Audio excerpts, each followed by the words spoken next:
Now at 6, freezing drizzle, sleet, and snow working back into the region. I'm going to have all those details. Plus, an RV park in Newton County comes under fire for management of waste disposal, and a local resident from Carl Juxon says she's increasing in egg sales. I'm Lonnie Walton in Carl Juxon. I'll have that story coming up. The 4 states' most watched news starts now. Winter weather's headed back to the 4 states and might bring some treacherous driving conditions. This is KOAM News at 6. I'm Dow Quick. Let's check in with Chief Meteorologist Doug Heddy for a first look at the weather. Yeah, surface temperatures are a little bit colder than what it looked like it was going to be at this time. I was thinking it would be about 32, and we're sitting 29, 27. We do have some drizzle out there, so the roads may have a little bit of a sheen, so a little bit of freezing drizzle. We'll continue to see that as we go through the evening hours. So some of the roads could get a little slick just in the next few hours and then kind of stick that way as we go through the overnight hours. It's 26 in Nevada, 31 in Neosho, 33 in Miami. So we have these upper 20s kind of pushing in. And our temperatures, they're going to hang upper 20s to near 30. We'll continue with that freezing drizzle through the evening. And then the main show, that will start later on tonight. Winter weather advisories in effect for the entire region. Socked in with the clouds, drizzle, brighter white clouds out to our west. That's the beginning of that next storm system. But again, we have the drizzle. It's hard to see on the radar because the rain droplets are so small, but something we want to watch for throughout the evening hours. So here's 10:30, some light drizzle, temperatures kind of right around 30, cold enough, and then sleet and snow picks up about 4 o'clock in the morning, 4 o'clock. Mainly sleet, I-44 and south, mainly snow, I-44 and north. We may get a little bit of thunder, sleet, and snow, but periods of sleet and snow, heaviest is going to be from about 5 a.m. to about 8 a.m. So it doesn't last a super long time. All snow, northern counties, 3 to 6. 1 to 3 inches, most of us, of sleet and snow, the lesser amounts in our southern counties. So we're going to break all this down for you here in just a bit. See you soon. The Newton County Sheriff has levied or seized property from the Rocky Ridge RV Park. This comes as the city of Joplin is taking legal action against the site for allegedly connecting to the city's sewer system without permission. In a temporary restraining order granted in August, the court ruled Rocky Ridge RV Park was dumping raw sewage into the city of Joplin's sanitary sewer system without consent. The judge said the park was reaping a commercial benefit without providing compensation for services. According to court documents submitted to the Circuit Court of Newton County, the city disconnected the RV park sewer connection multiple times. According to those documents, when that sewer main was excavated, it was, quote, fully collapsed with raw sewage seeping into the ground. It created, quote, a significant health hazard. KOAM reached out to the city of Joplin about this matter and has not yet received a statement. We also reached out to the RV park via their advertised phone number and have not been able to get through. Tonight on KOAM News at 10, we're going to break down the Missouri Department of Natural Resources investigation into the site and their concerns of potential pollution in Shoal Creek. Landowners and commissioners in Bourbon County, Kansas step up their fight against solar projects. They're challenging projects agreements, saying they harm the county's ability to regulate land use. The solar companies in question are asking the court to dismiss the case, arguing that the plaintiffs don't have standing and their claims are based on future possibilities. Projects were approved by a county commissioner vote of 2-1 back in October. Since then, the commissioners who supported the solar projects have been voted out and replaced by 2 new commissioners who are also plaintiffs in the lawsuit. So far, the only case settled is with Kingbird Solar. According to court documents, they have agreed to dismiss the agreements with the county. We have the full petition on our website. That's KOAMnewsnow.com.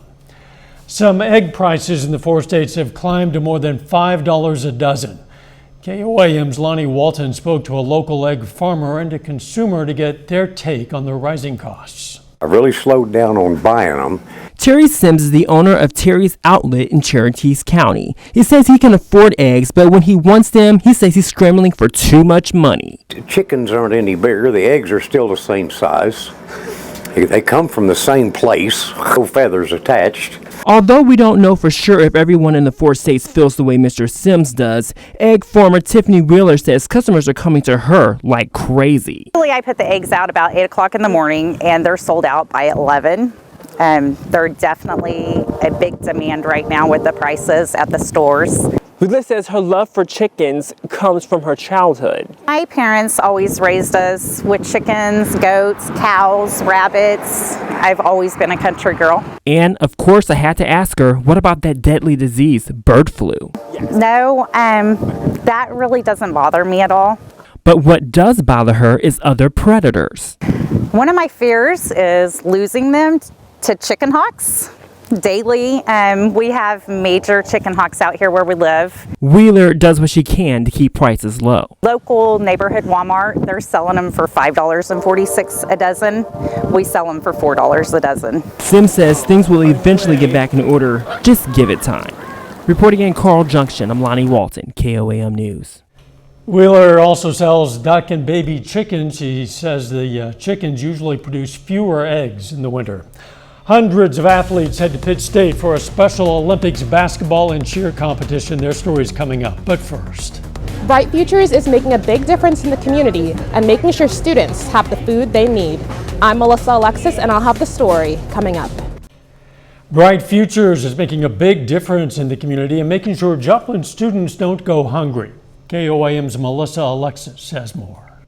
Heather Hawley kicked off her morning by volunteering her time to filling snack packs with Bright Futures. Out into the community and giving back. The Joplin Chamber of Commerce hosted the event, and Hawley says events like these help change a child's life for the better. It's a little reassurance that the child goes home with a healthy snack that maybe they wouldn't have at home on the weekend. The Chamber and Bright Futures packed a total of 513 snack packs, something they couldn't do without the help of donations. We have shelf-stable milk, there was applesauce, granola bars, cereal, all the good stuff. Pack the bag with as much shelf-stable nutrition as possible. So they get cheese crackers, they get cups of peanut butter, they get milk and cereal. Amanda Stone, the executive director of Bright Futures, says making these snack packs allows them to tackle food insecurity at Joplin schools.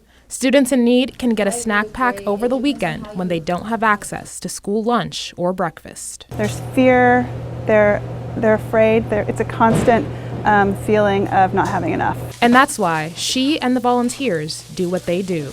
She says having a nutritious meal helps a student be successful in the classroom. No kid can be expected to learn, to focus, to grow if they're hungry. If they don't have enough food over the weekend, and they come to school on Monday and they're hungry and they're tired, we can't expect them to be successful, and we want them to be. And not only that, Bright Futures is hosting a granola bar drive. We have a campaign going right now called Raise the Bar, and we're looking for granola bar donations. Any kind of granola bar in a box, unopened. You can help us raise the bar. She says they're always looking for food donations and volunteers to help them continue doing the work they do. We need the food and we need the funds. Reporting in Joplin, Melissa Alexis, KOAM News. Says they're going to be collecting granola bars for their Raise the Bar campaign at the Joplin High School basketball game on February 18th. Hundreds of athletes, coaches, and volunteers take to the hardwood today and will begin tomorrow at Pittsburgh State University.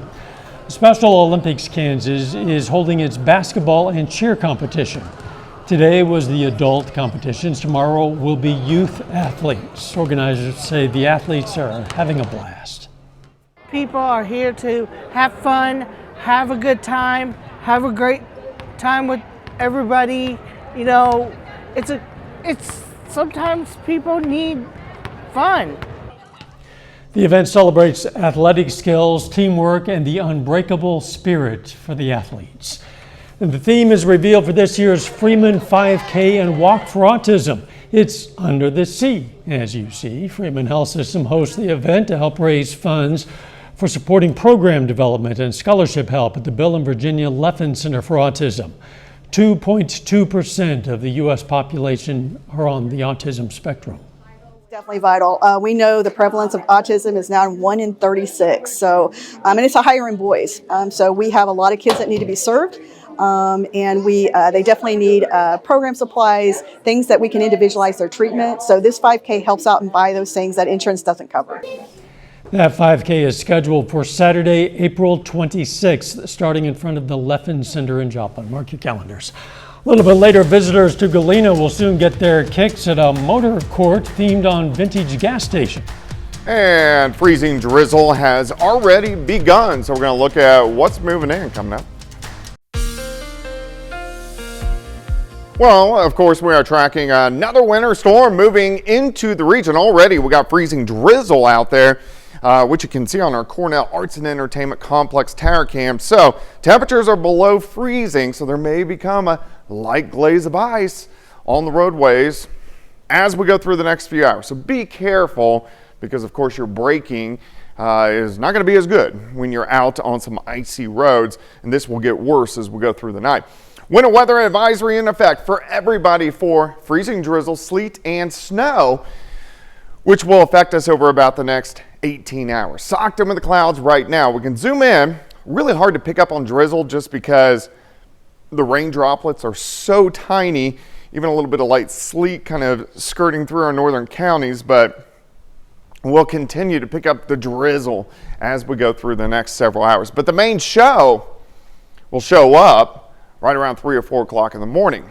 So starting as snow in our western counties along the I-44 corridor, mainly sleet, I-44 and south, and then you switch to rain once you get into Benton County. The lower levels of the atmosphere are a hair colder, which is why this has pushed that ice line down a county or two from what we had yesterday. Periods of snow and sleet through the morning hours, and then after about 9 a.m., we kind of transition over to light snow showers. How much are we going to get? Northern counties, all snow, so you'll get the most. But there is going to be some banding in here, so there's going to be a few areas with a little bit more. But Yates Center, Chanute, Iola, Fort Scott, Nevada, Pittsburgh, Girard, 3 to 6. 1 to 3 for most of us. If it's majority sleet, closer to 1. Majority snow, closer to 3. Could be some isolated 4s that try to pop up. Lesser amounts in our southern counties. So right now the road's kind of wet, but tricky with that freezing drizzle. Bad in the morning, back to tricky as we get into the afternoon, and temperatures really barely get to the freezing mark at best for us during the daytime hours tomorrow. Cold air really sets in on Thursday. We do warm back up late Friday and Saturday. Look at that Saturday. Here comes rain, and here comes a bout of snow by the time we get into Saturday night. So we got to keep our eyes on that. And then even next Tuesday into Wednesday, here we go again. Another storm system with possibly accumulating snow across the region. Alert day tomorrow, 33, 26 Thursday, 40 Friday, 49 Saturday. But pretty cold temperatures several days next week. Highs only in the 20s.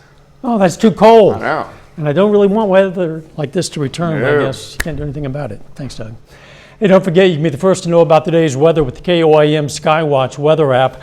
Get severe weather updates sent straight to your phone free of charge. It's available in the Apple App Store and the Google Play Store. Again, the KOIM Skywatch weather app. Still ahead, Frontenac boys basketball tries to end Galena's undefeated season. And a Mount Vernon High School football player signs with Missouri Southern. John Dales has those stories and more up next in sports.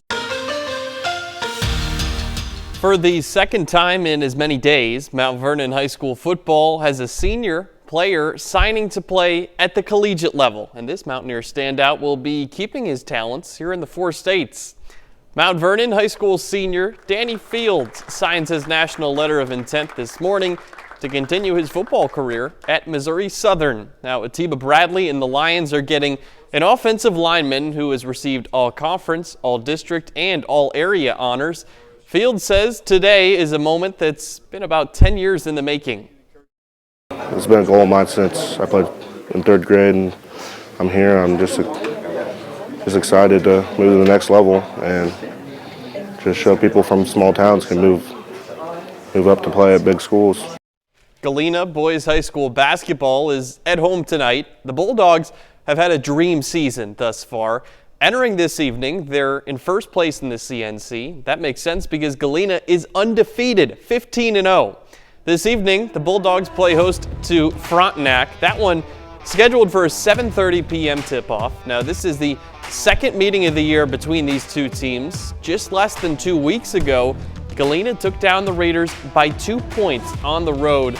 Now, that 2-point margin, that's as close as they've come to a loss this year. We'll bring you the highlights from this one later tonight at 9 on Fox 14 and 10 o'clock here on KOAM. You may have noticed, Galena is ranked number 8 in the state in Class 3A, along with Chanute, who's 6th in 4A. There are only boys teams to have a top 10 ranking from the Kansas Basketball Coaches Association. But in Class 2A, the Colgan girls, the number 1 team in the state. 3A, Girard girls basketball is ranked 7th.